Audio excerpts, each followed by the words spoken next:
Your Honor, I would like to call to the stand my surprise witness, the ghost that never lies. Ooh. But I'm the only one who can see him and hear him, so I'll let everyone know what he's saying and doing. Objection, Your Honor. This is ridiculous. Overruled. I'll allow it. You better be going somewhere with this, Mr. Griffin. Thank you, Your Honor. Ghost that never lies, did you witness the events that took place on that fateful day? You did? Well, how interesting. And do you see the culprit or culprits in this courtroom today? You do? Yeah. Well, would you kindly point him or them out for this court? Don't point at me! Assalamu alaikum wa rahmatullahi wa barakatuh, everyone. And hello to you, Mr. Drew, or should I call you genetically modified skeptic? My name is Asadullah Ali Al-Andalusi. I'm the founder of the Andalusian Project. And this video is going to be addressing your video, 4 Lies Muslims Tell About Ex-Muslims. Now, prior to getting into this response, I'd like to offer some disclaimers. The first of them being the reason I'm making this video. Well, firstly, I'd like to say just right off the bat that I commend you for supporting individuals who are being persecuted, for speaking out for them, supporting their cause. I commend you for even trying to normalize dissent in the Muslim world.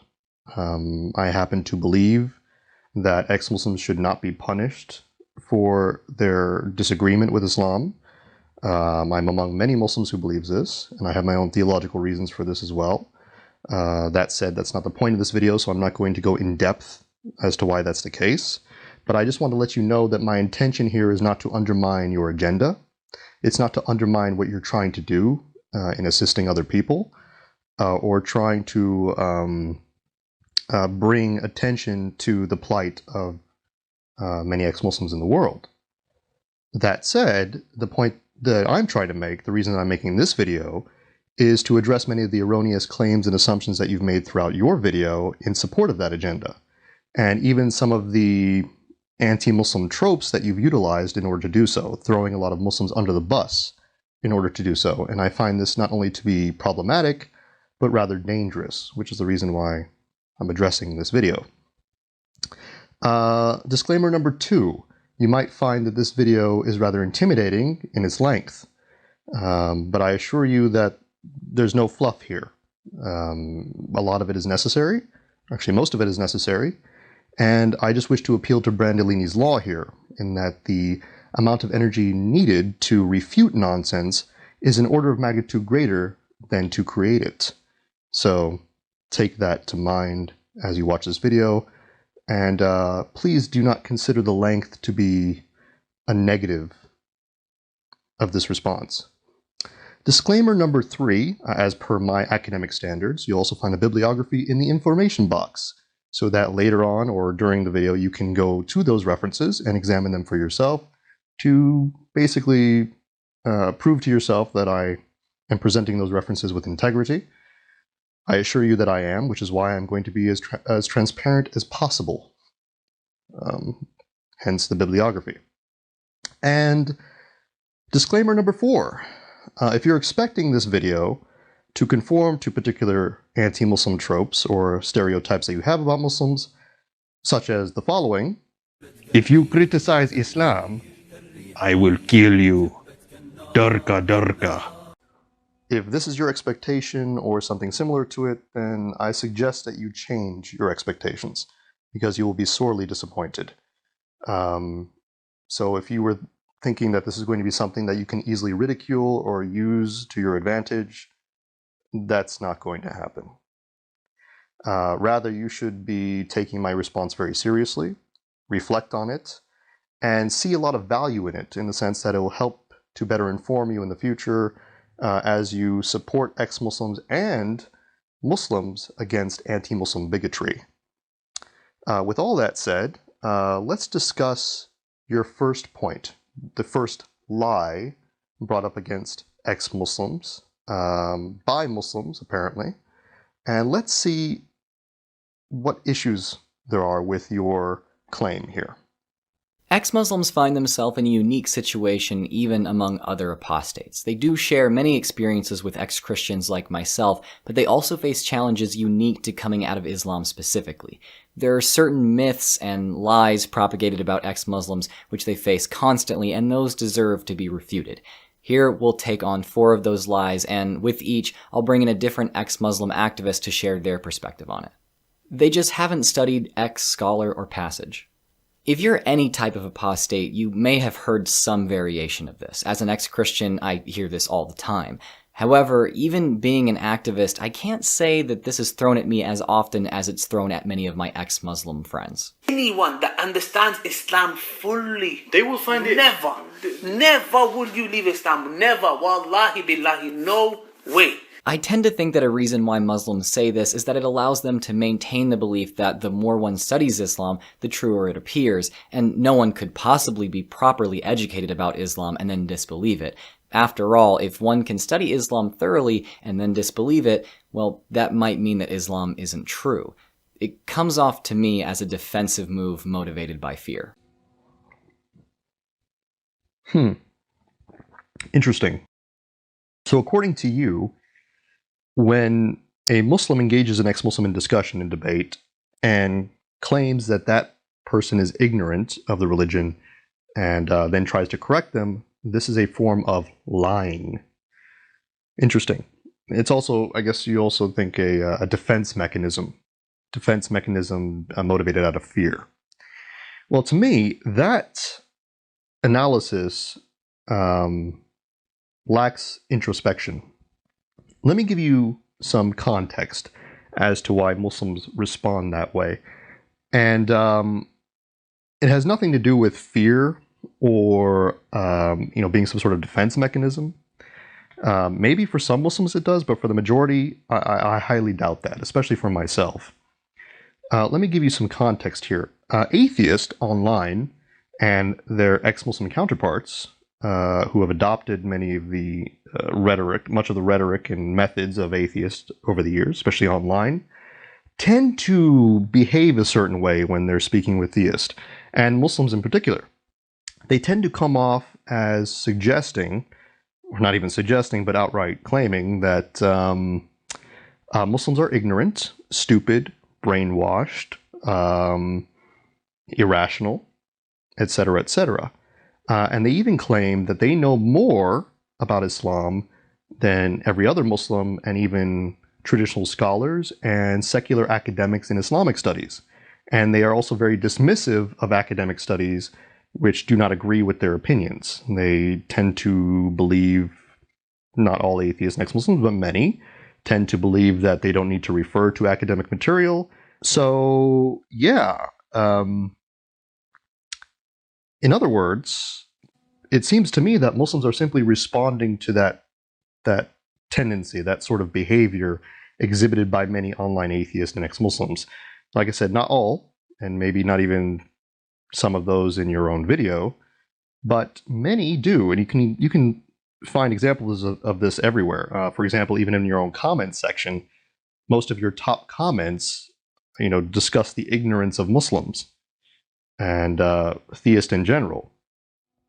Likewise, if you go to the ex-Muslim subreddit, you'll find numerous topics basically demeaning Muslims as a bunch of idiots and dehumanizing us as irrational and generally ignorant and stupid.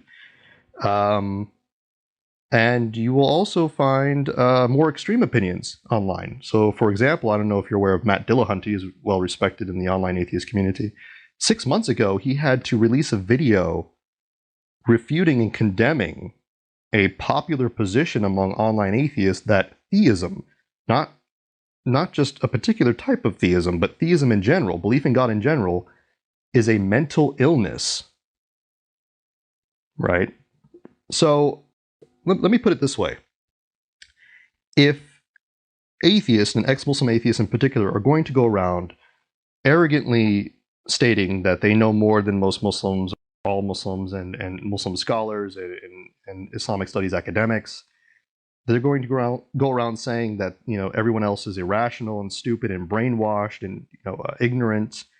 they're going to generally act like a bunch of narcissistic ultra-crepidarians, posturing as autodictat polymaths who are credible simply by virtue of the fact that they lack belief in something, then you cannot be surprised that Muslims would respond by suggesting those people are ignorant and then trying to correct them through evidence. Just saying, I mean, and you should be rather grateful because that's quite mild in comparison. Once again, I want to clarify that this may not always be the case, but generally speaking, I think Muslims respond that way because that's how they are treated. I mean, that's how I've been treated many times. I mean, just up until recently, I was doing my PhD in Islamic Studies, and I postponed my degree so I can complete my second master's in Library and Information Science. But even when I was doing my PhD in Islamic Studies, so many people, so many ex-Muslims in particular, would approach me, not only just in person, but online, and suggest that basically I don't know anything and that I'm an idiot. And if you're going to step up and flex like that to me about a subject that I am obviously more learned about than yourself, and you're going to suggest that I don't know anything because some random idiot online gave you an opinion about about this subject, straight out of the rear end, then you should expect to be corrected to the extent that you are humiliated, because that's called reality. Now that said, what else is, what's interesting about your response here is that it seems to undermine intellectual discourse. It seems to it comes off as not only making ex-Muslims immune to criticism, but your assertion that Muslims who attempt to correct ex-Muslims by suggesting not only that they're ignorant, but showing evidence in support of that, claiming that those Muslims are liars, it comes off as rather, I don't know, juvenile. Because everyone has a right to suggest other people are ignorant about a subject matter, and then to try to correct them. This is how intellectual discourse occurs. This is how debate and discussion occur. And you've essentially destroyed any possibility of that by suggesting the other side are just liars. So, I don't know if that was your intention, but good job. It does happen to also remind me of something else. It reminds me of the tactic of a certain individual, a politician. I don't know if you know who I'm talking about, but let me try to give you an example of how he behaves. So they say about me in the media that I don't know what I'm talking about, but the mainstream media is fake news. They're all liars. They don't know what they're talking about. I know what I'm talking about. The experts, the climate change people, those experts, they don't know what they're talking about. I know what I'm talking about. Okay, you can trust me. Those people are liars. Fake news, fake news, fake news. I mean, if the shoe fits, come on. You thought it was funny. But that's actually not my biggest issue with your first point. My biggest issue is your assertion that Muslims are liars when they make this claim. Because not only is it a fallacy, otherwise known as the poisoning the well fallacy, or the fallacy of poisoning the well, something that you should be aware of considering that you're a self-proclaimed rational person, critical thinker, etc. In case you forgot, I'll remind you of how you should be rational here. But it also appeals to a typical anti-Muslim trope utilized by bigots to not only undermine Muslims' opinions about their own faith and about their own actions and beliefs, but to silence Muslims, to remove us entirely from the conversation so that the only people who can say anything factual about Islam are non-Muslims. It's to otherize us, basically, to make us make our opinions invalid. And I don't know if you're familiar with this, but it's called the taqiyya card. And a lot of Islamophobes, i.e. Anti-Muslim bigots, tend to use it. So, for example... So deception is part of Islam. Allah's a deceiver, Muhammad was a deceiver, and therefore every Muslim can be a deceiver. It is so special that it has a name, taqiyya. So the next time you're hearing something about Islam that just doesn't sound right, and it comes from the mouth of a Muslim, you're right. It's not right. It's a lie. It is taqiyya. So anyone who tells you that Islam doesn't promote this kind of deception either has no clue what he's talking about, or he's practicing taqiyya. There is, of course, as you well know, in Islam, a doctrine of deception, a doctrine of deceiving unbelievers and making them think that Islam teaches or that Muslims in any particular situation believe something other than what they actually believe. And that there's a concerted effort in the United States to deceive the American people about the teachings of Islam in terms of the supremacist and violent aspects of Islamic teaching. Some people say that Islam and Islamists give themselves permission to lie to non-believers. Sounds like the sort of vulgar, paranoid thing that an Islamophobe would go around saying, doesn't it? It's very easy to disprove, except that it hasn't been. I bet you didn't expect the last one, did you? Sorry, I had to. I couldn't help myself. That said, if you think this is not a big issue, even one of the ex-Muslims in your video, Walid from Vidu Vids, spoke about this and has spoken about this quite a bit. So, for example, in my 20-odd years, I never heard the word taqiyya being mentioned once. In fact, the first time I even heard the word taqiyya was actually by, I think it was an ex-Muslim or someone, or a critique of Islam, saying that Muslims are purposely lying to you. They're trying to be nice and trying to be moderate, but deep down they want to take over the world and take over. And I'm like, never taught this or even heard of this word. I'm not saying taqiyya doesn't exist, but it doesn't exist to the extent that certain critics of Islam make it out to be. In my humble opinion, I don't even think that the vast majority of Muslims even know what the word is, and certainly do not practice this as their default behavior, to lie to non-Muslims purposely so you try and get one over them in the future. That seems to be a horrible assumption to make of a huge number of people. What's interesting here is that although he disagrees with this and thinks that this is a method used by bigots to silence Muslims and to demonize us, he participates in a video that essentially does the same thing.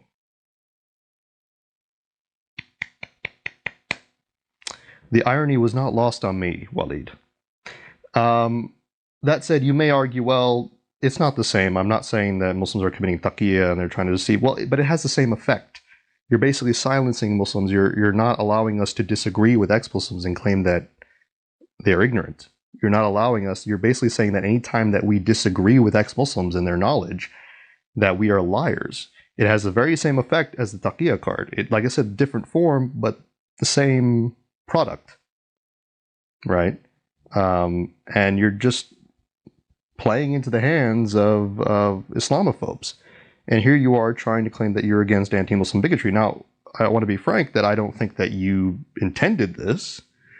Maybe you weren't thinking when you said that this was a lie, that we're lying about ex-Muslims, but you should really take into consideration what you're promoting here. That said, before going on to your next point, lie number 2, as it were, you allow Imtiaz Shams to make a point. And prior to getting to the next part, I'd like to point out the, fallacious logic he employs in order to make his point. So here we go. Something that I really hate is this idea that you have to have like a PhD and a certificate from Azhar University at Egypt to be an ex-Muslim. It's so common, and it's ridiculous, because often what I'll say back to them is, okay, cool, let's talk about Mormonism. What do you know about Mormonism? And mostly Muslims have no clue about Mormonism, Joseph Smith, the Book of Mormon, but yet they don't believe in Mormonism. So I always say, well, why are you not a Mormon?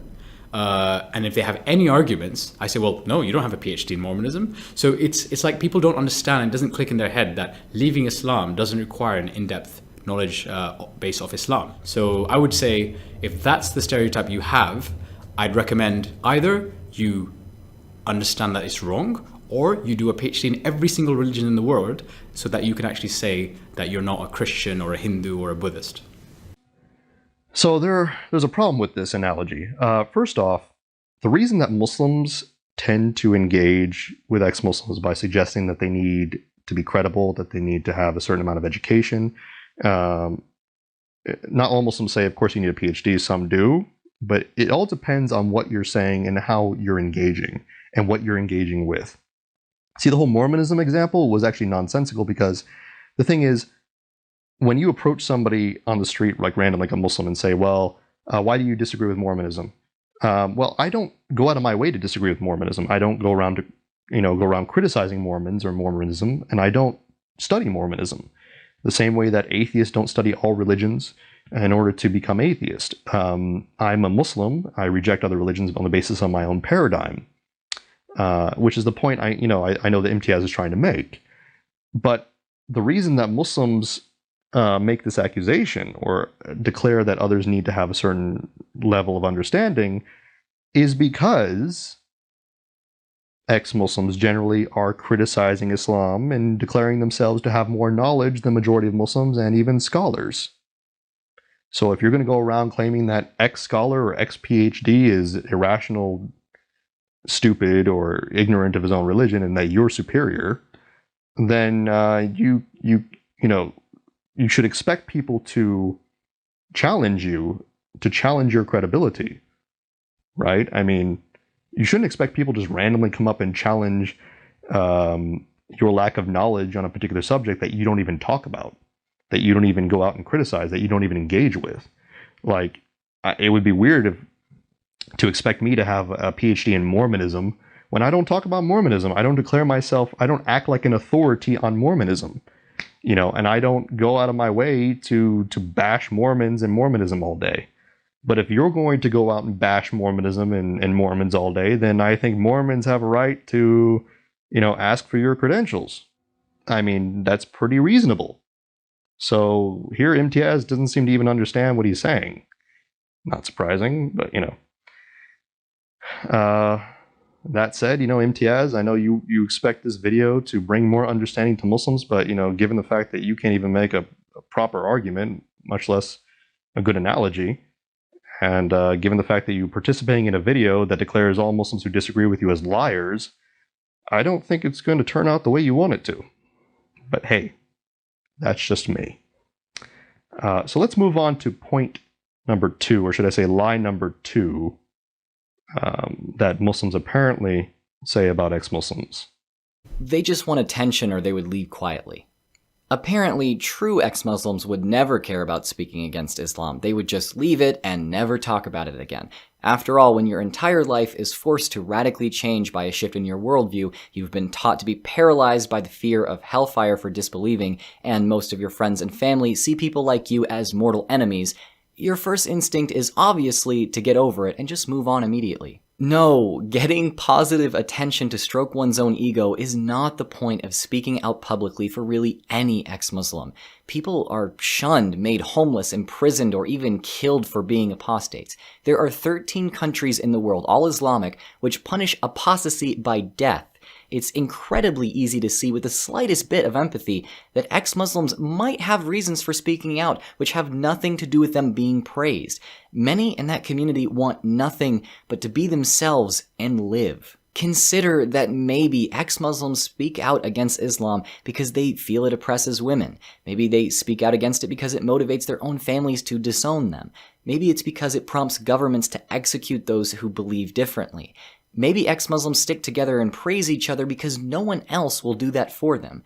Supporting Islamic doctrine and then claiming ex-Muslims just want attention is like cheering for a family to be ripped apart and then mocking the most isolated member of that family just for trying to pick themselves up again. Okay. So in this clip, you claim basically that there are no ex-Muslims who come out as ex-Muslims and critique Islam because they want positive attention. It's all negative attention and whatnot. And this is intimately tied to your next 2 points about ex-Muslims wanting money and fame and wanting to appeal to Western audiences or Western people in general. And I sort of want to address all three of these points at the same time. But before doing that, I'd like to point something else out in this clip that was erroneous. And you might find it to be pedantic, but I think it's important and very instructive. So, in this clip, you mentioned Malaysia hunting down atheists, okay, or this reference from the Malay Mail Online, which is a news report about a Malaysian minister saying that we should hunt down atheists and ex-Muslims, and then you followed it up with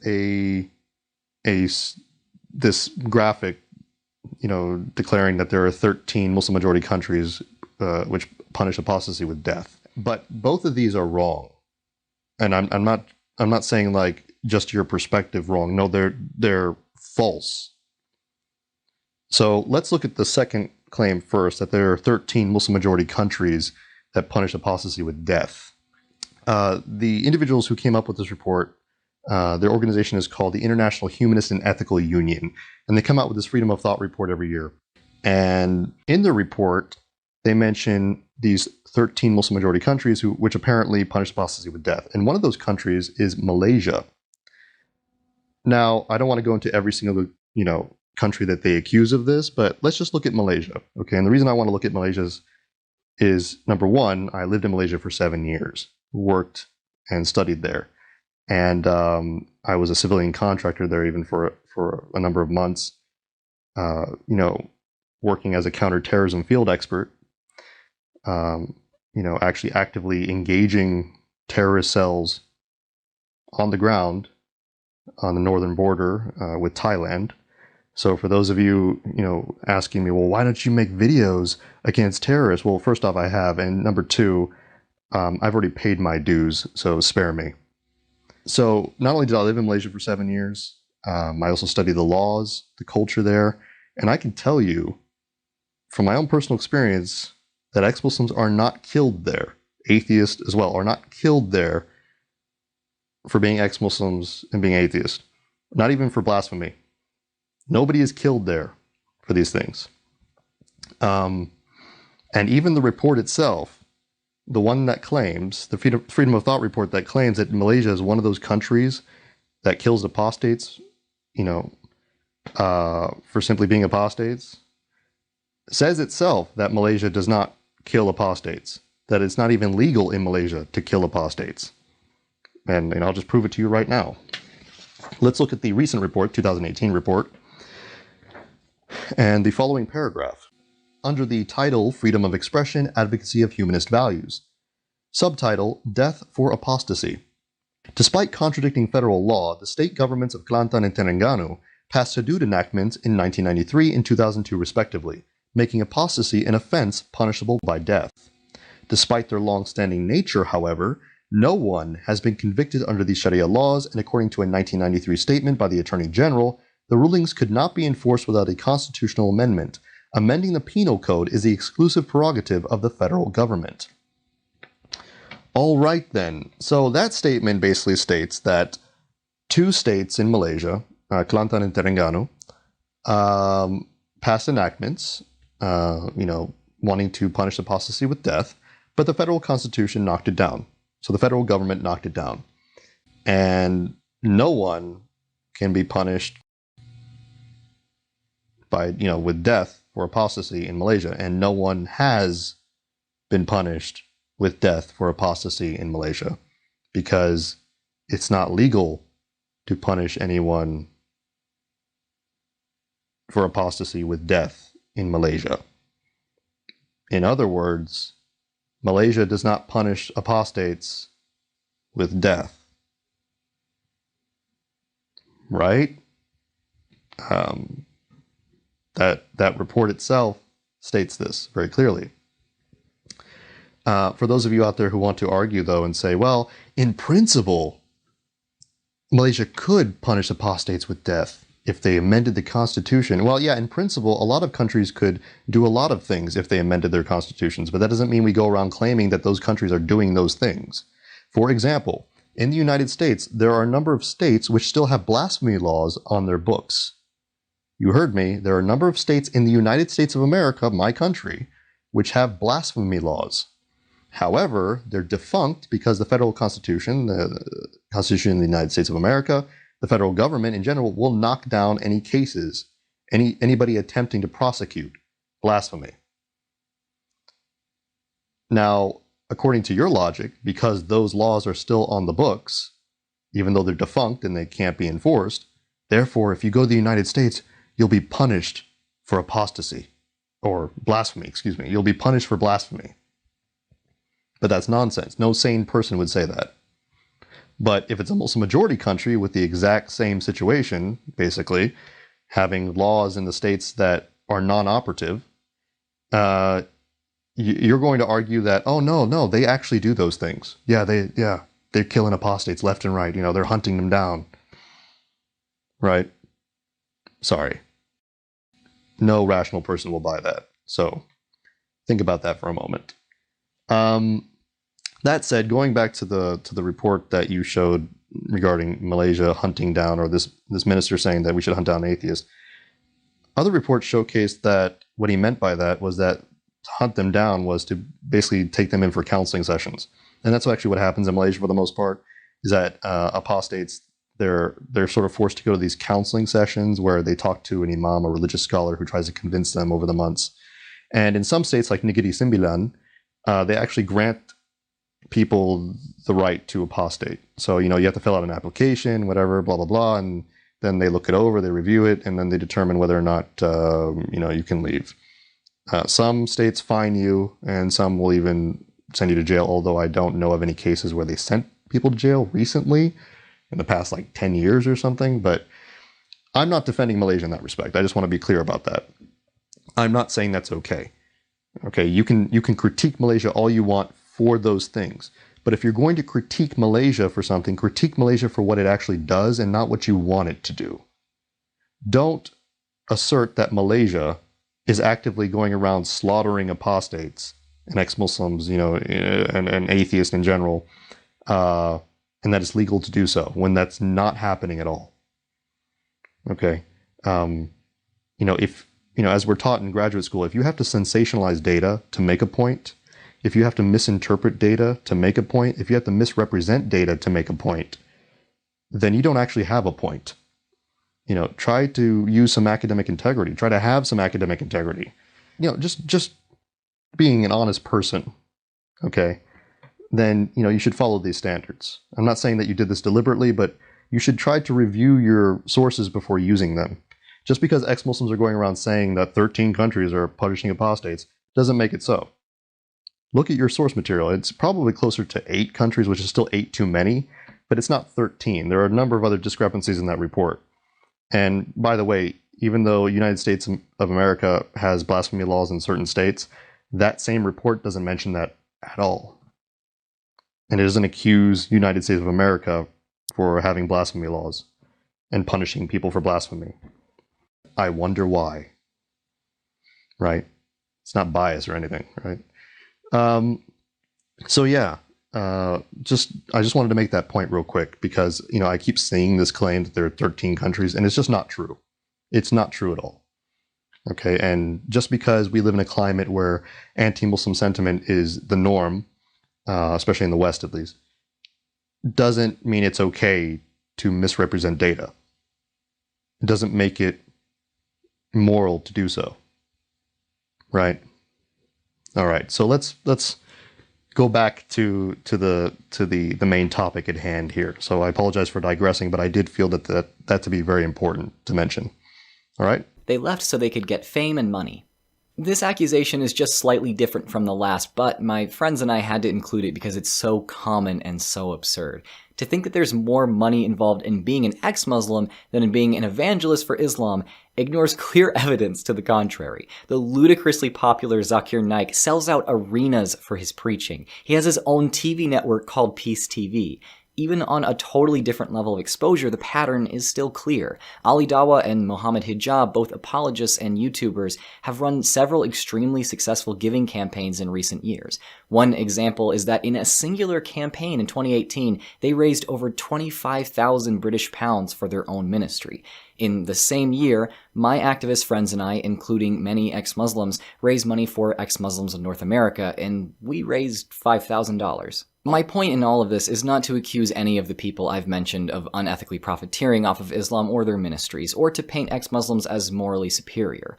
All I mean to demonstrate is that much of the time, money and recognition is not easily found in speaking against Islam, and that it might actually be more easily found in speaking for it. To give her perspective on this, here's Marwa, aka Mimsy Vids. I get told all the time that I am openly an ex-Muslim because of fame and money, and that's basically why I want to do it. But it's actually the complete opposite. Firstly, there's actually no money in this. I don't know why they have this impression that I'm like working for the Jews or the Zionists or something like that. There's absolutely no money in being an ex-Muslim. No one wants to stand by you. In fact, we are opposed by everyone. They leave to gain acceptance from white or Western people. This takes a complex issue having nothing to do with race and oversimplifies it into an issue that's only about race. Having come out of my family's fundamentalist Christianity, I've seen how difficult it is for some people to accept that their loved ones have made a calm, rational decision on leaving religion rather than a frantic, emotional one. However hard it is, though, there's no excuse for hearing someone's reasons for leaving religion, refusing to believe them, and then completely fabricating different reasons why you think they left. If someone tells you about the scientific, moral, or philosophical reasons they left Islam, and you then posit that they just left to please white people, or anyone else really, you're not listening. Okay, so now we have all of the so-called lies that Muslims tell about ex-Muslims. According to you. And all three of these, the one prior about Muslims, are ex-Muslims wanting attention, and now this one about ex-Muslims wanting fame and money, and of course, wanting to please Western people, I feel that they all have something in common. Using your ex-Muslim status as clout, getting ahead in life through that clout, and essentially, just benefiting yourself through this sort of identity or rejection of an identity. And before really dissecting this further, first off, I want to say this, that I do believe that any Muslim who uses these accusations against every ex-Muslim they see, it is a smear tactic. Okay, I believe that it's a smear tactic. I believe that it's unjustified, it's unfair. And, it serves as basically poisoning the well. The exact same thing that you did earlier. So, yeah, it's wrong. However, your claim that, at least to your knowledge, no ex-Muslim does these things. Even Mimsy's comment that, there's no money to be made as an ex-Muslim and that nobody supports ex-Muslims and, it's all nonsense. There is actually a reason that Muslims say these things, and it's not simply to undermine every ex-Muslim's opinion. It's because Muslims in general have experienced the very things that they're accusing your friends of. I don't understand why you're not aware of this, but let me give you some perspective here, and then I'll offer some evidence, okay? First off, the reason that your friends don't generally get platforms or make a lot of money online is because the message they're selling, which is to normalize dissent, is first off relatively new, okay? Because prior, certain ex-Muslim figures were not trying to normalize dissent. What they were trying to do was normalize anti-Muslim bigotry. And unbeknownst to you and your ex-Muslim friends, there are ex-Muslim figures, were and are still, who are far more prominent, far more influential, and far more rich than they are. So it's not that people don't care about them or that people aren't supporting ex-Muslims is that they're not supporting your friends, because the message that your friends are selling is not the message that a lot of Westerners want to hear. But there are, in fact, many prominent ex-Muslims, higher figures, higher profiled individuals than your friends, who are out there currently making quite a bit of money and have a lot more influence.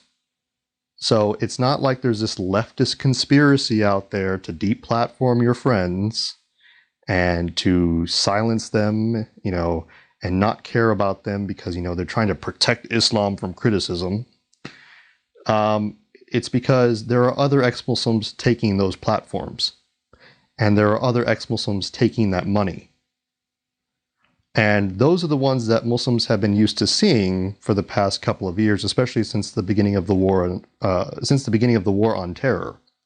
So, if you don't believe this, well, many of those people are here in the United States. And not only do they make a lot of money, they have a lot of influence, but they also influence the political system. They fuel the war on terror. They justify the war on terror. And they do a great deal of damage not only to religious minorities in the West, i.e. Muslims, but they also do a great deal of damage to just every other American. And, you know, like I said, I'm shocked that you don't know this because there are quite a few figures. So, I'm going to give you a few examples. And they're going to be quite lengthy examples because, you know, I want to go into some detail. It's not going to be everyone that I know of, and it's only going to be isolated to the United States. But you have to remember that the United States is probably the most influential country in the world, and the war on terror started from here. Okay? So the US is the one that's really influencing what's going on in the Muslim world today, at least primarily. So these individuals are extremely powerful with what they say and do. And I hope that this is very instructive for you. So let's begin with one figure by the name of Walid Shoebat, who was exposed by CNN in 2008 as a fraud. And he is a famous ex-Muslim, became Christian, who goes around the country educating people about the dangers of Islam and being an expert on Islam, and also counterterrorism. So here's that expose. Keeping them honest every night. AC 360. CNN, weeknights 10 Eastern. Well, full disclosure, at one time or another, CNN and other networks have turned to Shoebat for his perspective on the war on terror, an apparent look from the inside. But keeping him honest tonight, we're discovering that Walid Shoebat's story just doesn't seem to add up. Here's CNN's Drew Griffin of CNN's Special Investigations Unit.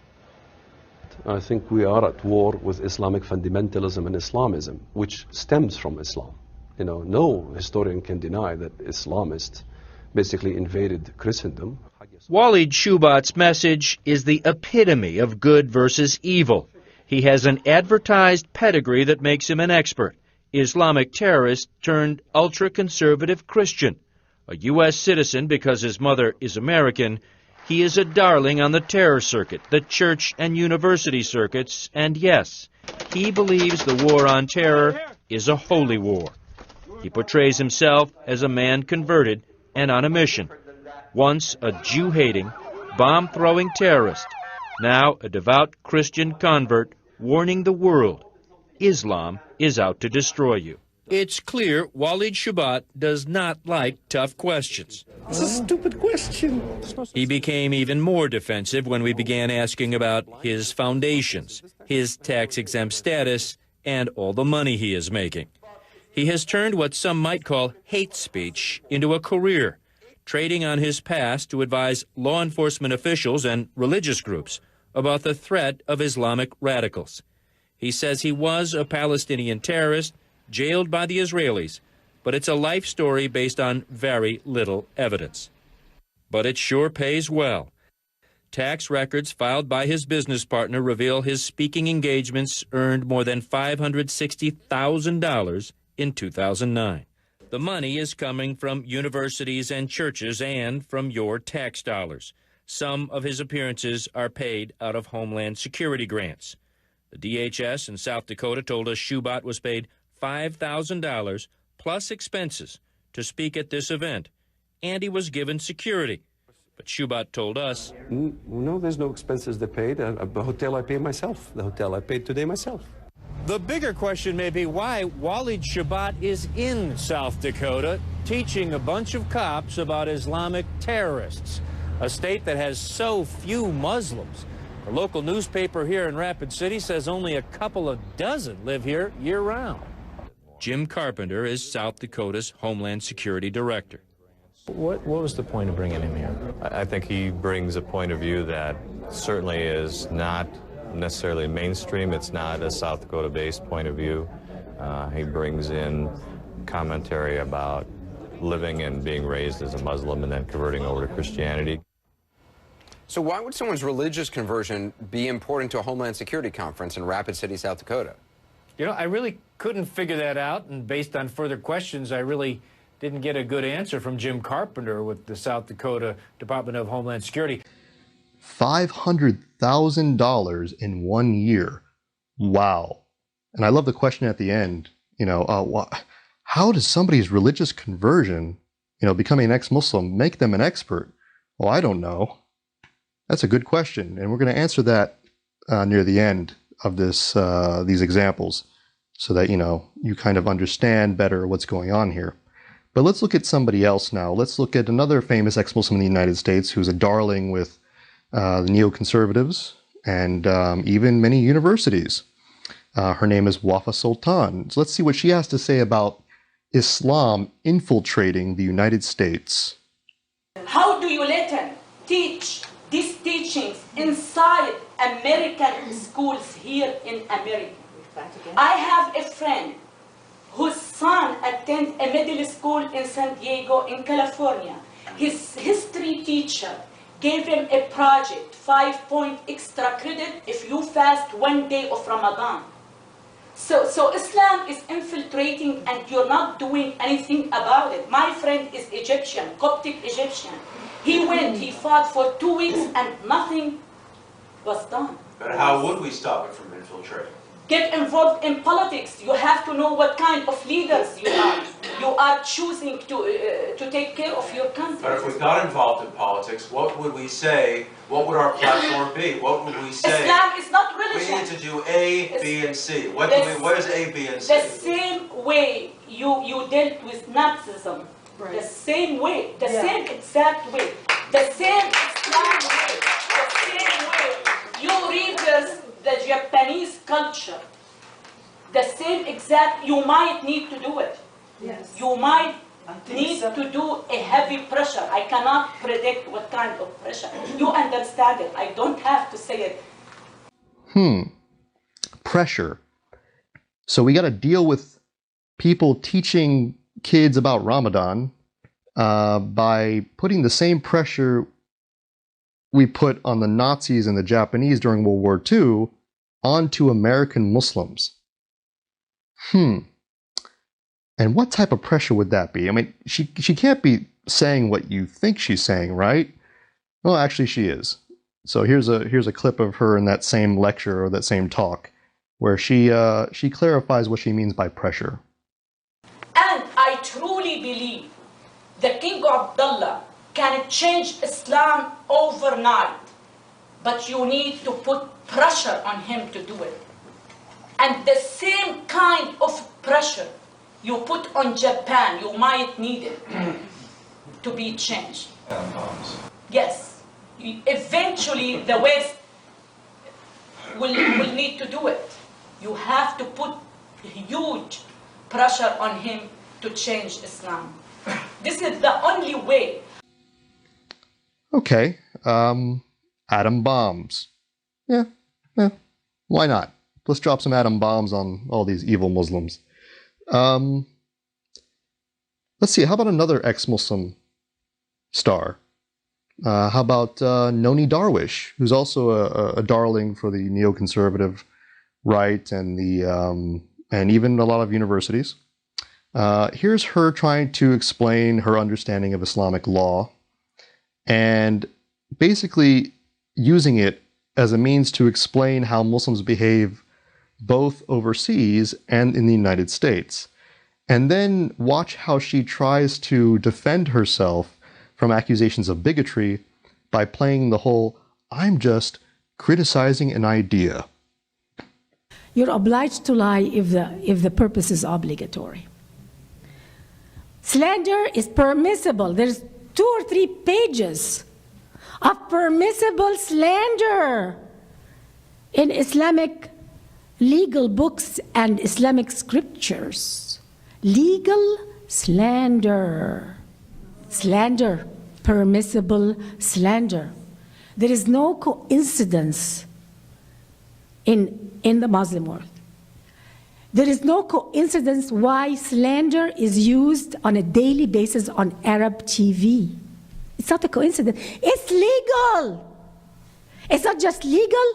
You're obliged to do it if it's for the benefit of Islam. And this is what the infection we are getting by Sharia. A lot of people think that Sharia, with its blasphemy laws, its apostasy laws, it's just a religious right. It's our religious right to practice our religion in America. We need to practice our Sharia. It's our religious right. But what about the law that states that an apostate must be killed, and a girl or a woman who commits adultery, she can be killed by her husband? These are laws that are totally against our Bill of Rights in America. How are we going to reconcile this? Something has to give. Is it going to be us or them? Well, they believe this is their religious right to kill. And jihad is killing. The definition of jihad is to war with non-Muslims to establish the religion. That's not my opinion, that's their Sharia books. How could you say, don't you like Muslims? Why do you speak against us like that? Why do you say all Muslims are evil and they're all terrorists? Did I say all Muslims are terrorists now? I'm speaking about an ideology and a legal system. I'm not speaking about people. And I can say this 10 times, and at the end, there's always one person that comes up and tells me, but how could you criticize people like that? I'm not speaking again about people. I'm speaking about an ideology, like speaking against Nazism or communism or whatever ism. Muslims, there's good and bad in everything. There are some of the nicest people I know are Muslims, so please don't give me a question now telling me, are you insulting Muslim people? Okay, because this is the way they get away and dilute the discussion about an ideology and an oppressive legal system and make me try to look like the villain, okay? Oh, no, of course not. Of course not. Nonie, you're not a villain at all. I mean, you got Muslim friends, so you must not be no bigot, right? It's interesting. I love it when ex-Muslims and atheists always say that, oh no, the Islamophobe, when you say somebody's an Islamophobe, you're just trying to silence them, because we're just criticizing ideas. Well, maybe the reason that many Muslims may conflate your criticisms of ideas with, being bigoted is because you have people like Nonie Darwish who use that as an excuse to be bigoted.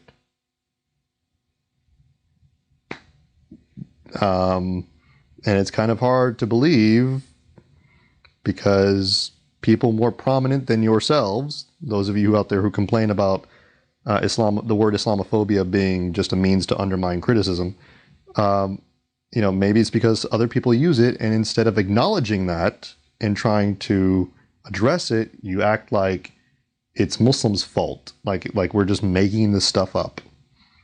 We're liars, right?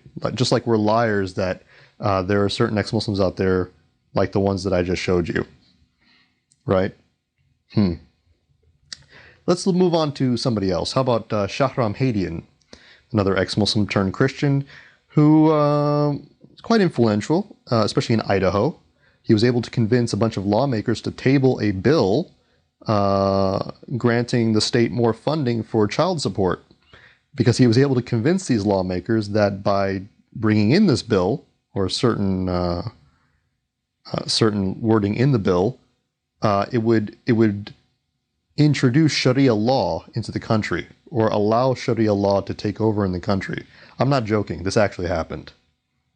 An ex-Muslim in this country, in the state of Idaho, was able to convince lawmakers to table bills that would have benefited the general population, children, because he made them fear that the Muslims were going to take over.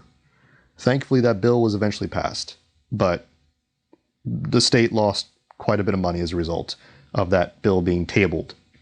And a lot of children suffered as a result, because this idiot was more concerned about his expertise being noticed. He was more concerned about being a narcissistic jerk, that he was able to compromise the lives of so many children in the state. So yeah, that's another example. And how about the darling Ayaan Hirsi Ali, one that you mentioned in your video, a hero of yours apparently, a hero for many people, a Somali immigrant who came over to the United States, fearing for her life from all these evil terrorists everywhere, constantly has to have security around her.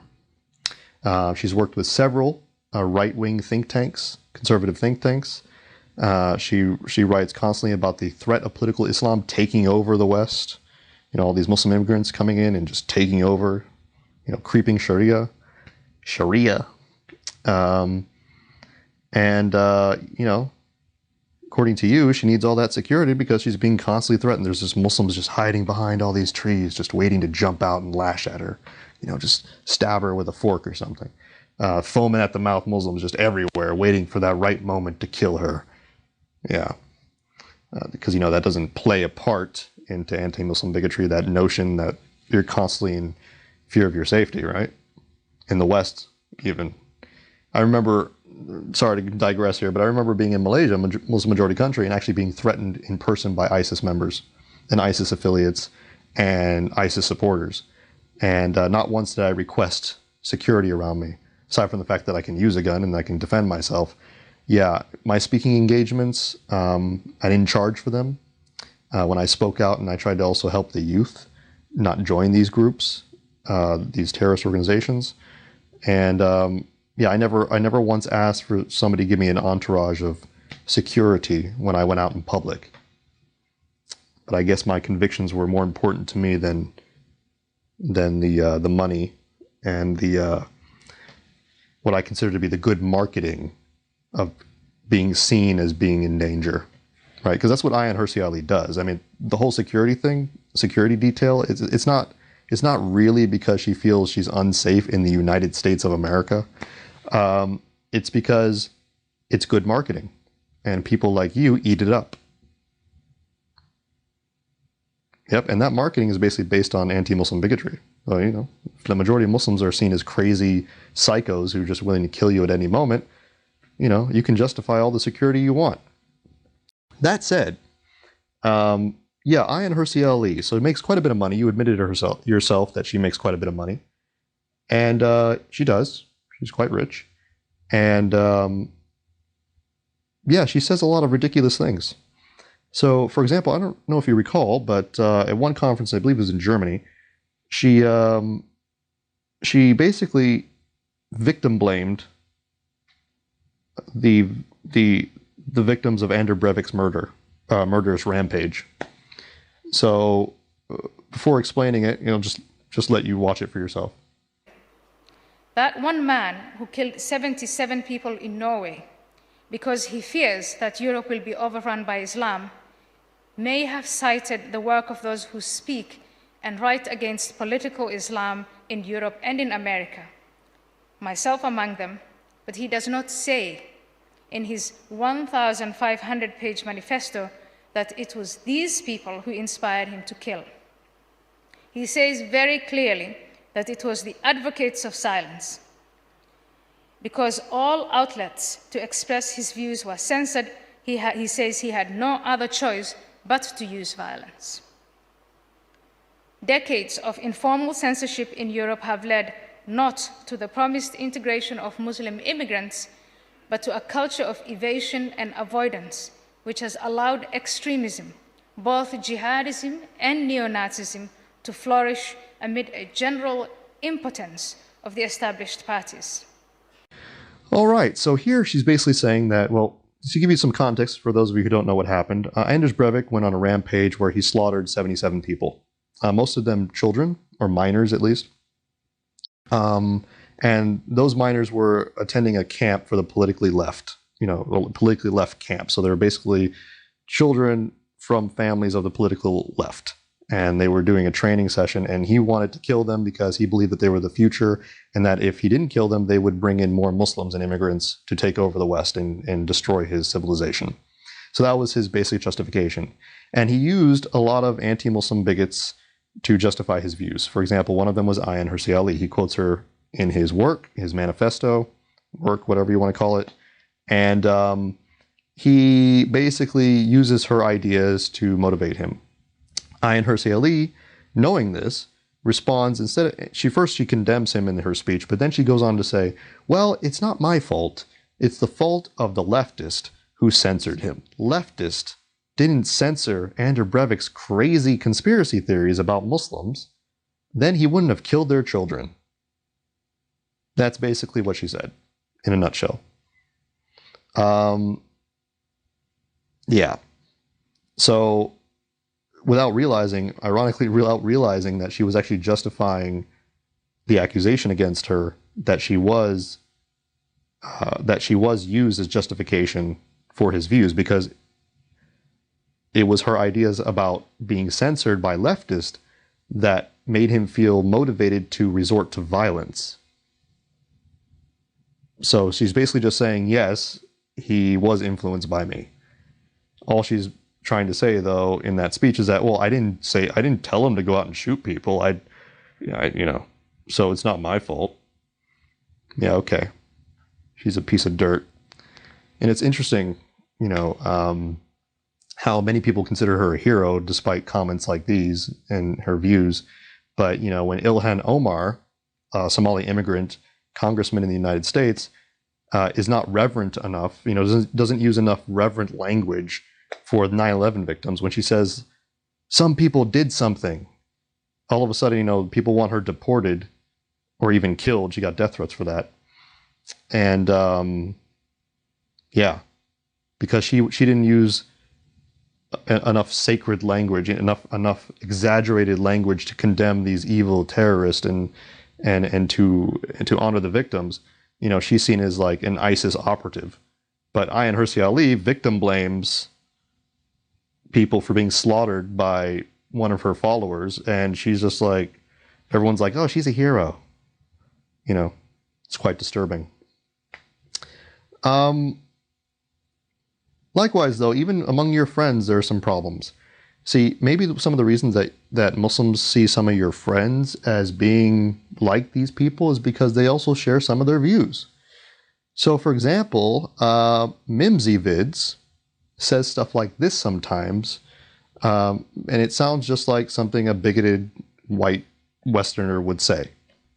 Someone looking at you and saying, oh, she's got a nice body, so what? The fact that the men in Muslim countries are way more animalistic and dangerous when it comes to women and kind of being alone. Women can't really go out alone in a Muslim country, not really. And that's because of the men. You don't really see that in the West. Women go out all the time in whatever they want. So it's kind of like the proof is in the pudding with this sort of thing.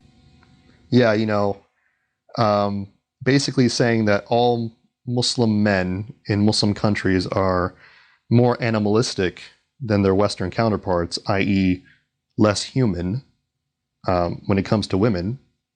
Yeah, that's just criticism of Islam. That's not bigoted at all. That's not a bigoted statement to make in the least. I mean, it's a really absurd thing to say, especially since the fact that, it's just not true. I mean, I've lived in the Muslim world, I've traveled the Muslim world. There are many places in the Muslim world where women are perfectly fine being by themselves, working by themselves, traveling by themselves. I can name a couple of countries: Indonesia, Malaysia, Turkey. Okay, even the UAE. You don't need to walk around with a mahram, or a male guardian, as it were, to go places. And women are perfectly safe, and they live and they thrive. And there's not these like savage, animalistic men just waiting to ravage them, from every corner. Okay, that's just a disgusting thing to say. It's absolutely wrong. And if she's retracted this in another video and apologized for it or something, then I retract my sentiment. But if she hasn't, this is something that she needs to be called out for. Especially by skeptics like you. Although I doubt that'll happen. And it's people like the ones that I showed, not necessarily Mimsy, but people like Nonie Darwish, Wafa Sultan, Walid Shobat, and others who make a career out of their ex-Muslimness, their ex-Muslim status, demonizing the Muslim population, fueling the war on terror, fueling anti-Muslim bigotry. It's because of people like them, and of course Islamophobes in general, that I, as an American citizen born here, not an immigrant, okay, I'm a revert to Islam, and my wife constantly feel in danger. It's because of that rhetoric, because of the people they fuel to go around shooting up mosque and assaulting us and harassing us generally in life. I mean, there's a reason that I carry this around, okay? And don't worry, it's not loaded and there's no clip. I'm not going to shoot myself on set. But there's a reason I carry this around constantly, okay? Because I actually feel like I'm in danger living in this country. Whereas I'm pretty sure that the majority of ex-Muslims in this country don't even carry a weapon. And I'm even pretty sure that all the ex-Muslim friends you have, or at least the vast majority of them, don't carry a weapon around because they're not actually scared for their lives. I'm pretty sure. And I'm not just talking about guns, I'm talking about any sort of weapon. Okay? This is actually not my favorite model. My father's borrowing my Beretta right now. But anyways, what was I going to say? Oh yeah, but there's a reason that, these figures also have so much clout, that they're not scrutinized, that they're not criticized by the majority of people who listen to them, and that many Westerners don't ever question their credibility. I mean, even yourself, you don't even, you take everything that your ex-Muslims friends say at face value. You've never questioned it. In fact, you are so gullible, and I'm sorry I have to be frank, that you're willing to say that everything that Muslims say in response to your ex-Muslim friends are lies. That's how gullible you're being right now. And the reason why you're like this, and many Westerners are like this with regard to ex-Muslims, especially the ones that I just showed you, is because you, like many Westerners, suffer from certain cultural superiority complex. Not all of you, but many do. What I like to call Kipling syndrome, otherwise known as white man's burden. And this is the reason that you take ex-Muslims to be authorities on everything, Islam and Muslims. And you don't question them, you don't question the sources they use, you literally question nothing that they have to say. And, you basically treat them like they're native informers or native informants. And Hamid Dabashi, who wrote a book called Brown Skin, White Mask, he describes these ex-Muslims in the following way. And I quote, "Native informers like Hirsi Ali, Nafisi, and Irshad Manji are paraded before their North American and Western European audiences as voices of dissent against the innate and enduring barbarity of Islam. The pathology they nurture grows with every atrocity by or against Muslims, and it is bound to continue to be exacerbated as the U.S.-Israeli war against Muslims deepens, i.e. the war on terror. The Americans turn to expatriate intellectuals to tell populations targeted for liberation e.g. Afghans, Iraqis, Somalis, Palestinians, and Iranians, that they intend to invade, bomb, and occupy their homelands for those populations' own good. But the primary target of this propaganda is first and foremost the Americans themselves, who need to be assured that they are good, noble, and superior people ordained by their Creator to rescue the world from its evils. What we are witnessing as a result is a whole new mode of knowledge production about the Orient, basically the entire world beyond Western Europe and North America, a form of knowledge produced under duress. There is no longer any need for expert knowledge when you can hear the facts from the horse's mouth. So, this is the reason that these particular individuals have so much clout, and it is so easy for them to simply say that they're ex-Muslims and get away with being experts on a particular subject matter and to do all the damage that they're doing. And that's not to say that they aren't ex-Muslims. They are. But yes, the point of all this was to show that, yes, these particular claims that you cite as lies can be used to demonize and to, or at the very least, to undermine criticism by ex-Muslims. It can be used as a smear tactic, as a form of poisoning the well. It can be used as poisoning the well, a fallacy. However, these claims didn't start off that way. They were motivated by something else. They were motivated by real life experiences with ex-Muslims who behaved in this fashion and still do. Much more popular ex-Muslims than your friends and many others that you know. So if you actually take this into consideration, you will understand what's really going on here. That there are actually two sides to this story. Unfortunately, though, because you are so, motivated by Kipling syndrome, that you don't notice this. You don't notice that there are two sides to this story. Instead, you want to erase what Muslims have to say about these things and about many other ex-Muslims. It's kind of like if, instead of addressing terrorism in the Muslim world, instead of saying, here's what Muslims really think about terrorism, instead of even trying to distance myself from terrorists who claim to be Muslim, it would be like you coming up to me and saying, well, look at what ISIS is doing. And I say, what are you talking about, you liar? There's no such thing as ISIS. ISIS doesn't exist. No Muslim would ever engage in terrorism.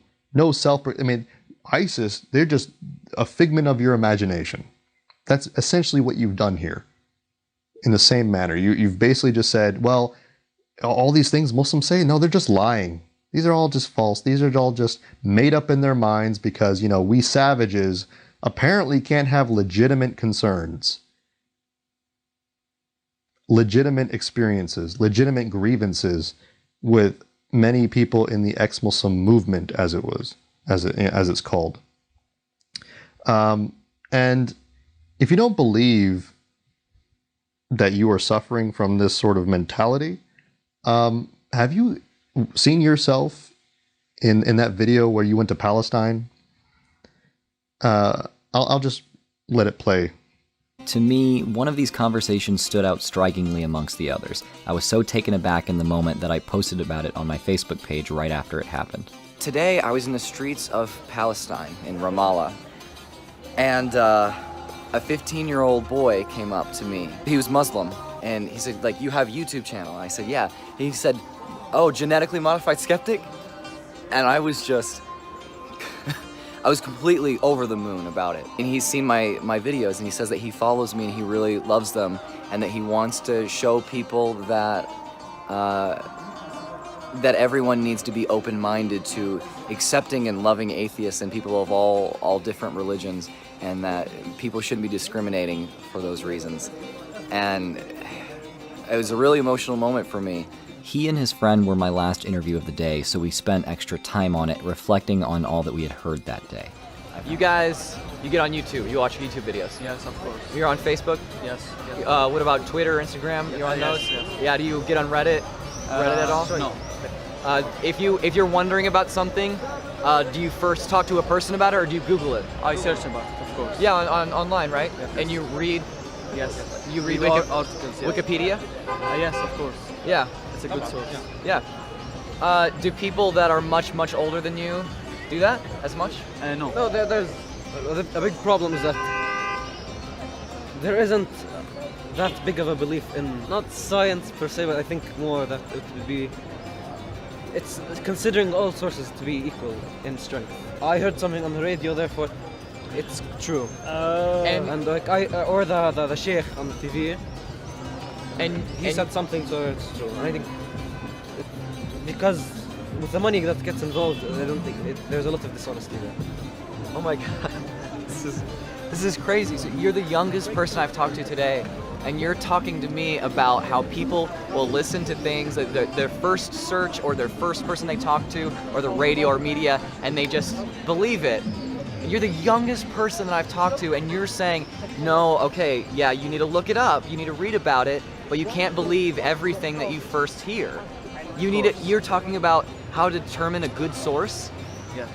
You study and understand how to find out what a good, reliable source is. This is blowing my mind right now. It's just...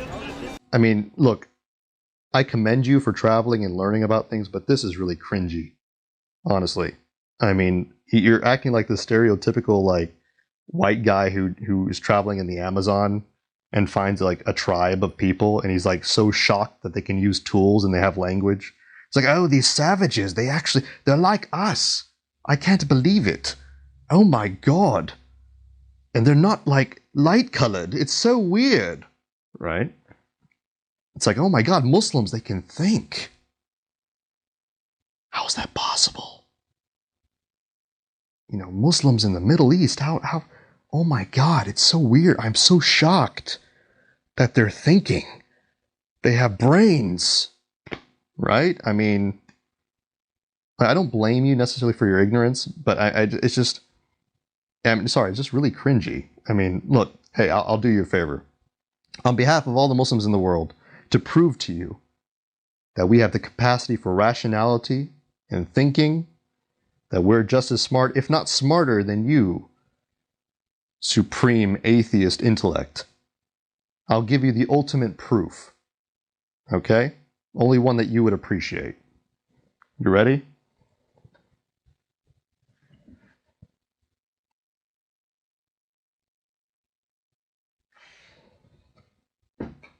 There you go. See? Told you.